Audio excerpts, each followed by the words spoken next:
Boa noite, candidato. Bem-vindo ao Jornal da Globo. A nossa entrevista tem 30 minutos. Eles começam a contar a partir de agora. Queria começar lhe perguntando sobre reforma bancária. O senhor tem falado bastante disso.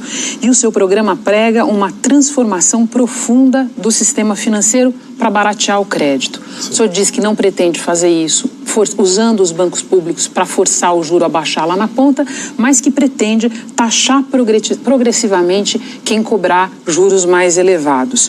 E o senhor já disse em entrevistas que pretende tomar medidas duras para que esse objetivo seja atingido. Quais seriam essas medidas? Bom, boa noite, Renata. É um prazer estar com você, com os teus telespectadores. Veja, nós temos um sistema bancário completamente anômalo.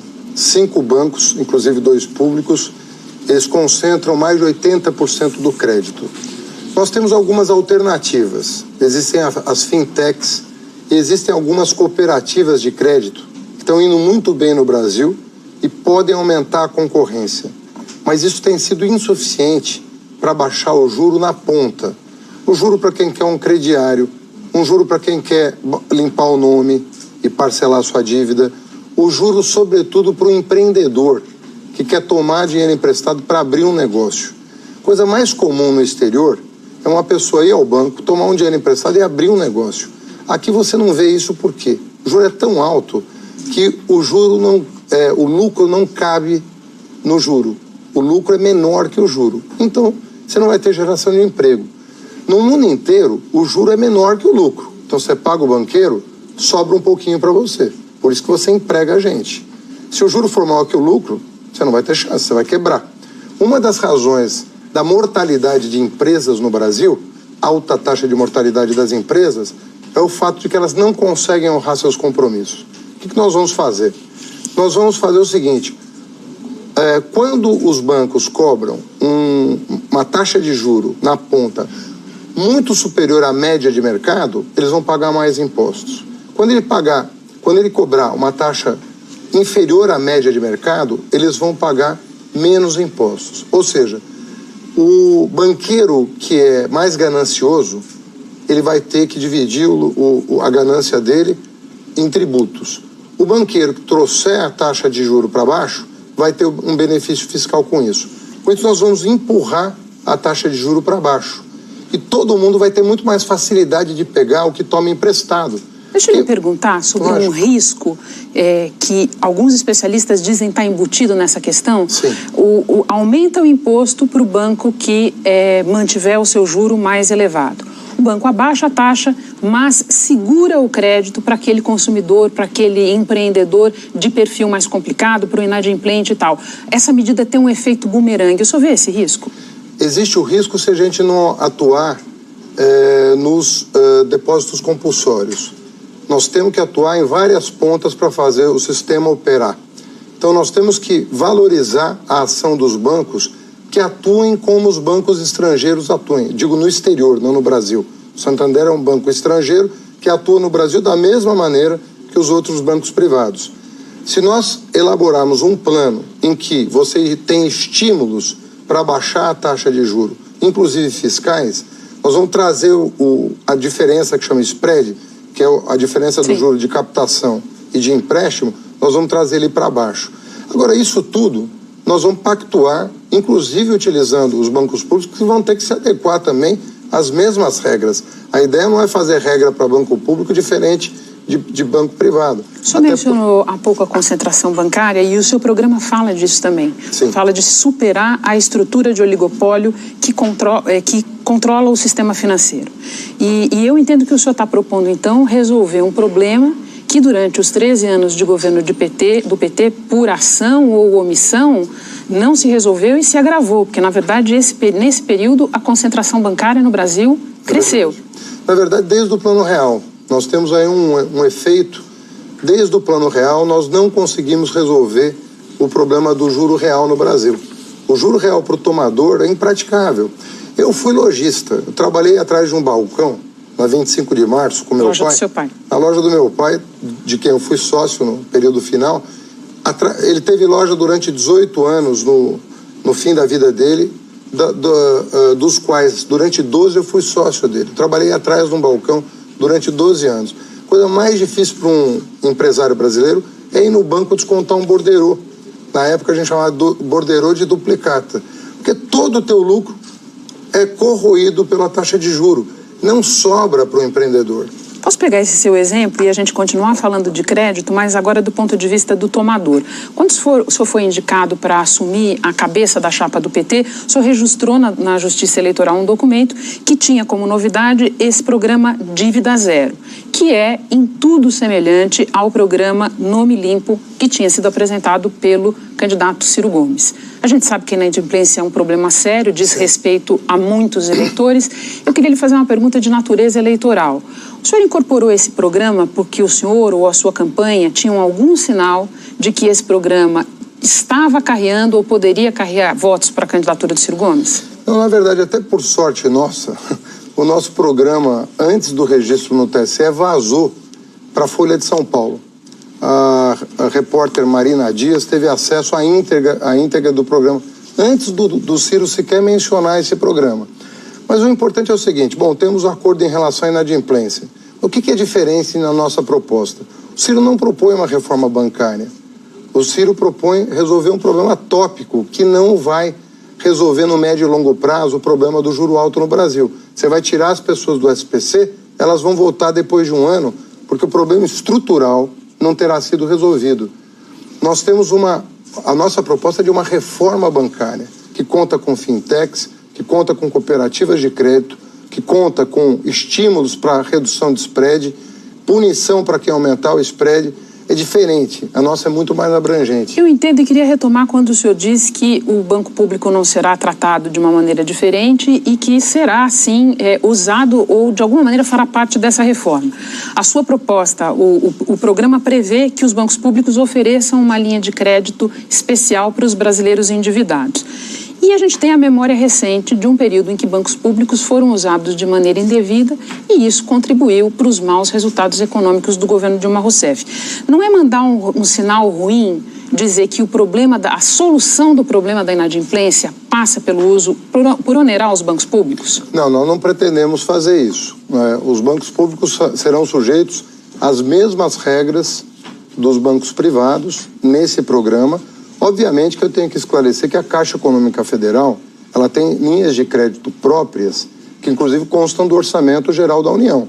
Por exemplo, todo o plano de moradia, de produção de moradia no Brasil, tem uma regulação própria e a gestão é da Caixa. No caso do Banco do Brasil, toda a agricultura depende do Banco do Brasil. Então nós temos programas estruturados que nós vamos manter e até aprofundar como fizemos durante o governo do presidente Lula.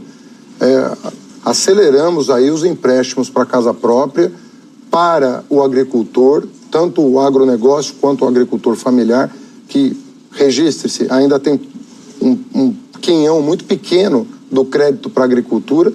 São programas de bancos públicos estruturados. Eu queria continuar no seu programa e falar de estímulo ao investimento vindo do exterior. O senhor diz que pretende usar isso para recuperar a nossa indústria. E, ao mesmo tempo, o seu programa prevê revogar a reforma trabalhista, a emenda do teto de gastos, privatizações. Eu queria saber se o senhor não vê uma contradição aí. Quer dizer, investidor, o senhor sabe, quer previsibilidade. Qual vai ser o interesse de aportar recursos no Brasil se a agenda do seu eventual governo for revisionista, criadora de insegurança jurídica? Olha, na minha opinião, o que está trazendo insegurança jurídica para o país são as reformas desse governo, né? Eu não entendo o teto de gastos como uma medida saudável para o Brasil. Você congelar por 20 anos o tamanho do Estado, que na verdade é uma redução proporcional se a economia crescer, isso vai colapsar os serviços públicos no Brasil, como já está acontecendo. Se você perguntar hoje para o usuário de serviço público, da saúde, da educação, da segurança, da assistência, o que está acontecendo no Brasil, os serviços estão entrando em colapso, em função também do teto de gasto. Baixo crescimento por um lado e teto de gasto do outro. Não existe nenhum lugar do mundo que tenha aplicado essa medida. Nem a Grécia, no auge da crise, aplicou essa medida. A Argentina agora está no FMI e não estão impondo essa medida sequer para a Argentina tomar empréstimo. Não é uma medida inteligente. Nós temos obras paradas hoje que nós precisamos concluir para aumentar a produtividade da nossa economia. Essas obras, nós vamos perder o investimento já feito se nós não concluirmos essas obras. Contrário ao senso, se nós concluirmos, você tem um impacto positivo sobre a produtividade. Você falou do ambiente de negócio. Nós criamos um ambiente de negócio, nós nunca atraímos tanto investimento estrangeiro para o Brasil como na época dos governos do PT. Aquilo que se dizia que os empresários iam fugir do Brasil, aconteceu exatamente o contrário. O empresário brasileiro ficou e cresceu e nós atraímos bilhões de dólares de investimentos estrangeiros. Candidato, eu não vou... eu queria ouvi-lo, mas não tenho nem tempo da gente iniciar uma discussão sobre a situação da economia no início, no fim dos governos do PT e tal. Complexa. Mas eu queria falar de segurança pública, que o senhor sabe é um tema caríssimo ao eleitor. Em 2014, o senhor declarou que o nosso modelo brasileiro de segurança pública estava esgotado. O senhor defendeu a inclusão dos prefeitos, o senhor era prefeito àquela altura, no planejamento da segurança ou, palavras suas à época, nós vamos continuar nesse campo de guerra. Pois bem, de lá para cá essa guerra só se agravou e agora a sua tônica é outra. O senhor está defendendo a federalização da segurança pública atualmente a cargo principalmente dos estados. Eu queria saber qual é a ideia mais correta, do Haddad prefeito ou do Haddad candidato a presidente? Não, na verdade não são incompatíveis. O que a gente está tratando é de um sistema único de segurança pública no país. Nós temos sistema único de saúde, nós temos sistema único de assistência social. Você não pode segmentar da maneira como está segmentada. O prefeito diz que segurança não é com ele. Ele precisa participar do planejamento.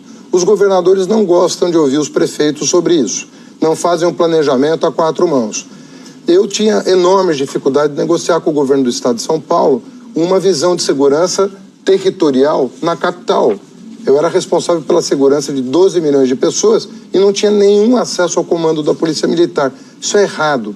A outra coisa errada é o presidente da República dizer: olha, governadores, pela Constituição, a segurança pública é um problema de vocês, cuidem-se. Não dá mais para isso, até porque o crime se nacionalizou. Então nós precisamos redistribuir competências. O prefeito tem que ter iniciativa na segurança.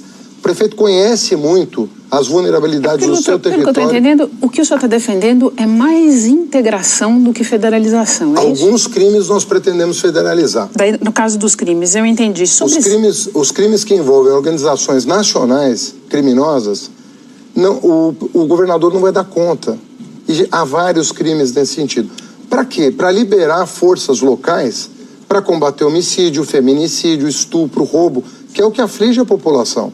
Então, se não tiver uma redistribuição de tarefas, nós não vamos dar conta. Outra coisa... Deixa eu só, ainda na segurança, queria ver com o senhor o seguinte. Esse problema está se revelando mais grave do que outros de combater no país. Ao longo do período dos governos do PT, dos 13 anos, a violência não diminuiu e em algumas regiões do país, especialmente Nordeste e Norte, aumentou. E isso foi um período longo, um período de 13 anos. O que o senhor acha que seria possível fazer para reverter isso no espaço de 4 anos? Olha, o que aconteceu no Norte e Nordeste é muito significativo. Por quê? Porque a renda dessas regiões aumentou demais. O crime vai onde tem dinheiro. O crime não vai onde não tem dinheiro, onde tem miséria. E o Norte e o Nordeste cresceram muito. São regiões que cresceram a 7%, a 8%, a 9% ao ano a economia. Era crescimento chinês. Essa é a razão pela qual facções criminosas do Sudeste acabaram migrando para essas regiões, em busca de mercado consumidor, para aquilo que eles vendem. Armas, drogas, tudo que a gente sabe de errado que acontece no país. Por isso que o modelo atual não vai dar certo. Se nós mantivermos... E o senhor acha que essa análise que o senhor faz hoje, não foi possível ver à época que aquele crescimento todo daquela região resultaria nisso? Eu entendo que nós mantivemos o modelo da Constituição de 88 para a segurança pública, que, na verdade, é o capítulo menos inovador da nossa Constituição. A Constituição de 88 inovou em saúde, em educação e assistência. Em segurança, tem lá 2 dispositivos. Não inovamos nada em 88 e mantivemos o padrão. Foi um erro, o senhor acha? Tem muita pressão das corporações para não mexer. Nós precisamos sentar com Polícia Civil, Polícia Militar, Polícia Federal, muito interesse corporativo envolvido. Chegou o momento de sentar à mesa e repactuar. Tá bom, eu queria falar agora de um outro ponto que não vou citar o seu programa, mas vou citar uma entrevista sua do ano passado, quando o senhor falava de reforma política. O senhor defendeu que uma reforma que não deixe com que os partidos continuem como caixas pretas, foi a expressão que o senhor usou, e com caciques partidários, o senhor também usou essa expressão, aquela figura do cacique que manda e desmanda, resolve tudo no partido. A minha pergunta para o senhor é a seguinte: em que, tirando a organização, eu digo, em que o PT se difere desse modelo político clássico, considerando a liderança do ex-presidente Lula? O filiado manda no PT. Você tem as convenções, você tem as prévias, o filiado efetivamente mas é por isso que eu não falei para o senhor do ponto de vista da organização, a gente sabe que funciona assim, mas do ponto de vista das decisões estratégicas do PT, quem vai ser candidato, quem não vai, para onde o partido vai, alguém manda que não é ex-presidente Lula? Olha, o Lula perdeu muitas prévias no PT. Obviamente que depois que ele foi presidente e saiu com 80% de aprovação, o cacife dele aumentou muito.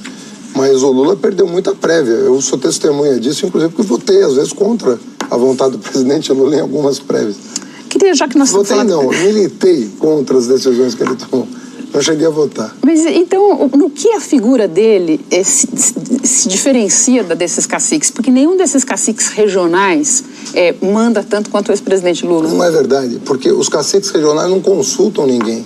Eles tomam decisão num jantar com o PSDB. Mas não vai todo mundo lá para Curitiba para ver o que o ex-presidente Lula quer fazer? Mas vai também dizer o que querem fazer. É errado imaginar que as pessoas vão consultar o Lula sobre o caminho a seguir. O Lula é a pessoa que mais ouve que eu conheço. Então, numa reunião de 2 horas, ele ouve 1 hora e 45 minutos. Eu estava me baseando na descrição que o senhor fez aí. Mas já que a gente está falando do ex-presidente Lula, eu queria lhe perguntar o seguinte. Ninguém, acho que nem mesmo o senhor, discorda de que a sua rápida escalada nas pesquisas de intenção de voto se deve à indicação do ex-presidente Lula. O senhor começou a crescer nas pesquisas à medida que essa indicação se tornou conhecida. Essa circunstância, se o senhor se eleger, não fará do senhor um presidente fraco? Porque o poder terá a origem do poder é outra? Olha, primeiro eu tenho uma fantasia a respeito disso. Se isso fosse verdade, se o Lula colocasse o dedo e tudo se resolvesse, nós estaríamos elegendo 27 governadores, 3 mil prefeitos. Não é o que acontece. Existe uma decisão que é mais complexa do que parece para chegar a uma conclusão de quem pode representar o nosso projeto. Nós temos um projeto, obviamente o presidente Lula é quem mais encarna esse projeto, porque tem 40 anos de estrada e da confiança da população.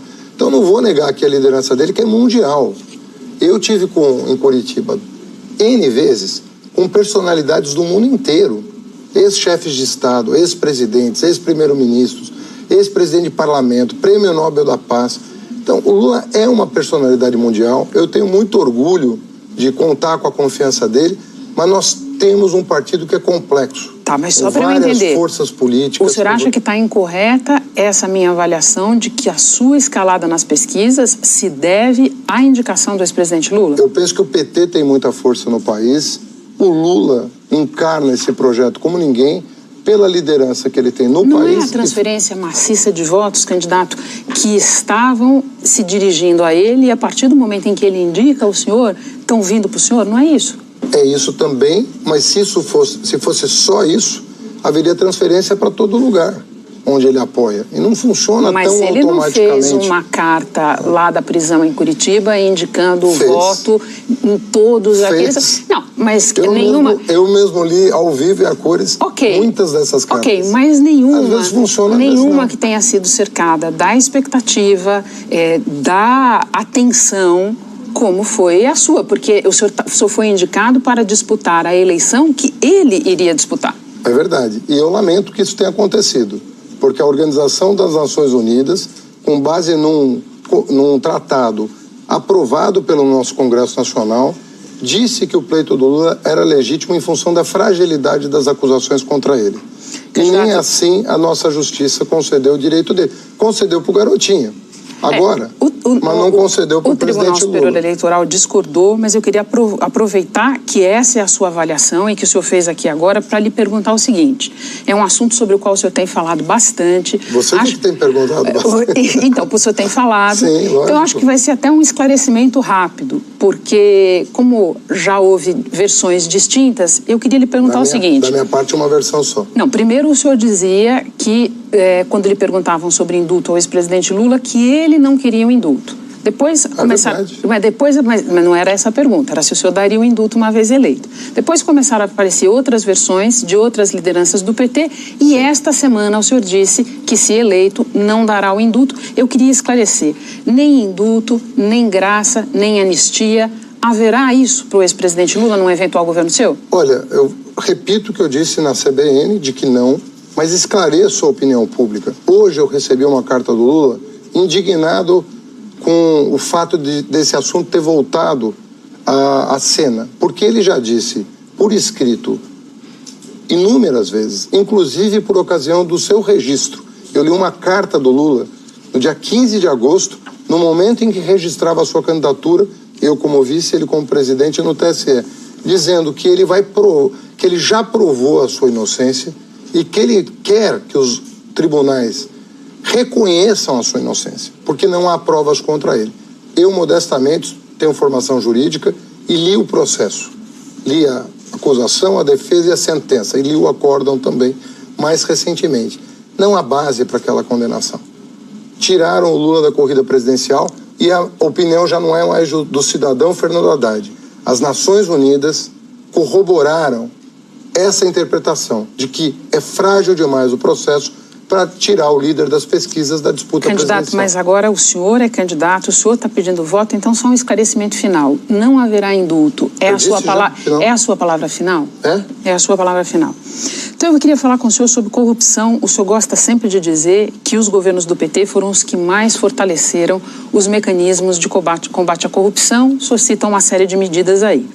No entanto, desde que essas investigações chegaram ao PT e revelaram escândalos como o Mensalão ou como o Petrolão, no qual a própria Petrobras reconhece que o desvio foi da ordem de 6 bilhões, a direção do partido passou a atacar policiais federais, procuradores, juízes, ministros de tribunais superiores de uma maneira muito veemente. Como é que funciona então, candidato? Só vale fortalecer os mecanismos anticorrupção se for para pegar os corruptos de outros partidos? Evidentemente que não, e nunca foi esse o intuito nosso. Ao contrário, nós fizemos isso e faríamos de novo, e faremos a partir de 1º de janeiro. Não se iluda, os mecanismos de controle estão sendo afrouxados pelo governo Temer. Vou dar um exemplo. A Controladoria Geral da União nem existe mais, não se ouve falar mais. A Controladoria era a peça central no combate à corrupção durante os nossos governos. Ela até mudou de nome, para ninguém mais prestar atenção. A Procuradoria-Geral da República, nós sempre ouvimos a corporação para nomear o Procurador-Geral. O Temer nomeou pela primeira vez, depois de muitos anos, segundo da lista. Então, nós vamos retomar a nossa política de fortalecimento institucional. Polícia Federal nunca recebeu tanto recurso. Mas no caso dos processos do PT, não só a gente nunca ouviu nenhum meia-culpa do partido, mas houve sim uma revolta muito grande da direção partidária a cada um desses processos e declarações muito veementes contra as instituições de investigação, contra as instâncias da justiça por onde esses processos passaram. Eu acho que você tem razão, e eu acredito que o caso Lula, ele, de certa maneira, ele nos colocou numa situação muito complexa. Por quê?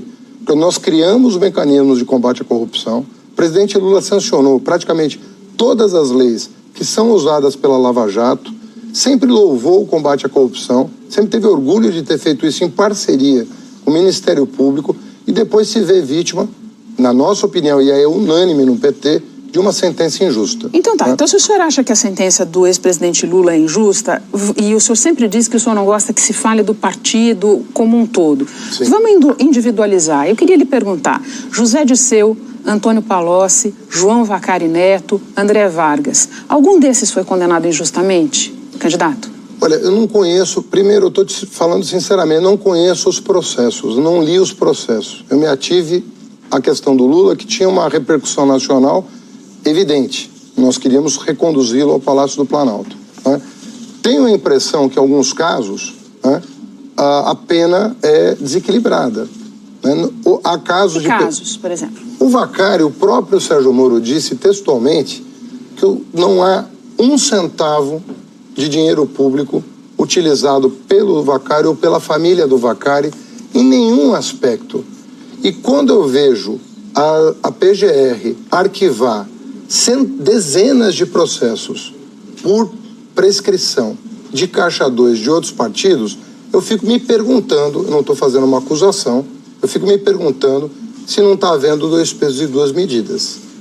Agora, quando os demais casos que você citou, eu sinceramente não conheço. Mas se o senhor não conheceu, dois eu conheço um pouco melhor. A primeira observação que eu lhe faço, no caso do João Vacari, o senhor acha que o fato de um juiz ter dito que não havia sinal de enriquecimento da família significa que ele não fez nada de errado?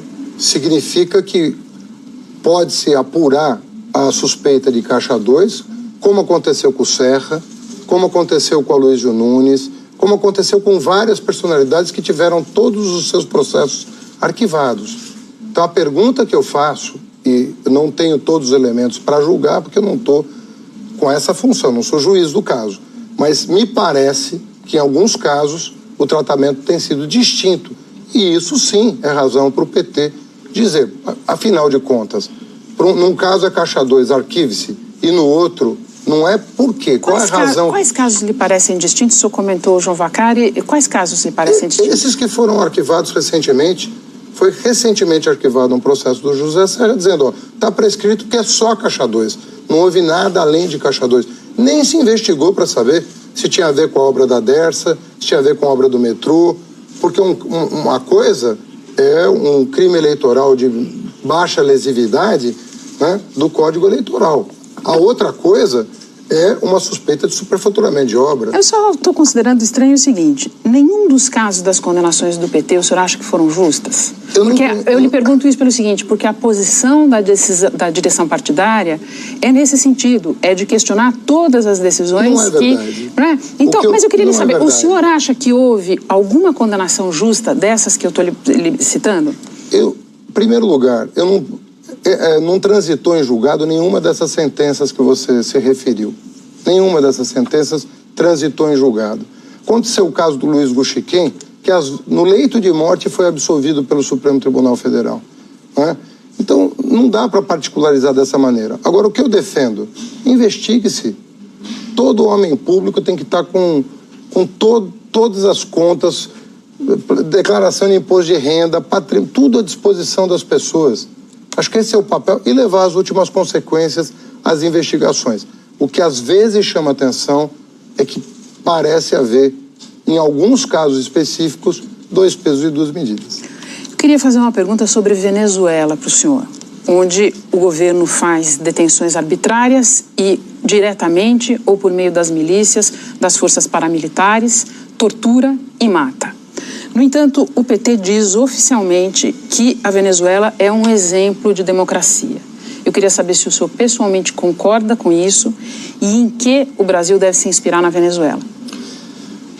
Deixa eu precisar a resposta, porque é muito complexo para o telespectador entender qual é o papel de um chefe de Estado em relação ao país vizinho. A Venezuela não vive um processo de normalidade. Não vive. Porque há contestação sobre o ambiente democrático. Não se reconhece resultado eleitoral, a oposição contesta quando um plebiscito é chamado, as eleições não são respeitadas, o clima ali é de conflagração. Inequívoco isso. Qual o papel do Brasil? Tomar partido de um ou de outro, ou, junto aos organismos internacionais, nós temos OEA, OI, nós temos ONU, fazer um papel de mediador dos conflitos em busca do quê? Um único objetivo, que a soberania popular prevaleça sobre o interesse partidário. Só para deixar claro, eu não lhe perguntei sobre a posição do Brasil, nem entrou em discussão aqui, que seria uma discussão longa. Eu estava confrontando o senhor com a posição do PT, sim, que é dizer que a Venezuela é um exemplo de democracia. Eu não vi essa declaração oficial, mas eu entendo que o papel do Brasil, certo? posição do PT pode ser essa. Eu estou falando da posição do eventual governo do PT comigo à frente. O papel do Brasil tem que ser, reconhecer que as coisas não andam bem lá. A situação é conflagrada. Inclusive, nós estamos com repercussão disso em Roraima e precisamos resolver lá. O papel do Brasil, pela sua importância, pela sua liderança, não é tomar partido na Venezuela. É junto aos organismos internacionais.